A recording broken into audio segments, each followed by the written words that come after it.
In Module 1 of CYB 250, we focused on humans as the biggest cybersecurity threat. I found out 74% of security breaches involve human errors.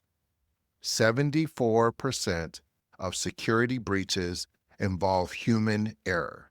That means no matter how advanced a computer or enterprise firewalls are or their encryption methods, the biggest vulnerability is us as humans. Some of the topics that we talked about, first of all, you're going to do this discussion post, introducing yourself to the class. If you are new to SNHU, you do this every class. If you've been following my journey, you know I typically document this process. Normally, we start with grades. There hasn't been any grades. These are the two grades we're going to talk about: the discussion post and the journal. We'll look at what you should focus on. The discussion post is important.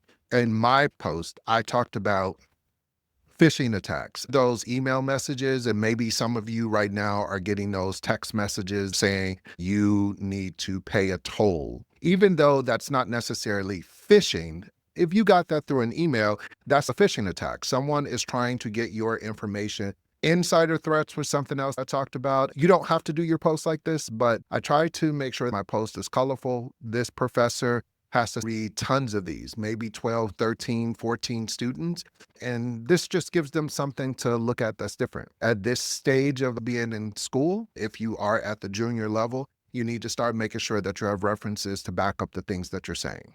We need to transition our writing style to be more polished. Another thing that I talked about in mine, as you can see, I talked about Internet of Things, but in the class this week, we talked about social engineering. When hackers manipulate people into giving access to systems, I want you to think about something if you were to get notification that your boss needed you to go pick up Amazon gift cards. That's a social engineering attack. So again, keep in mind 74% of breaches, okay, involve human error.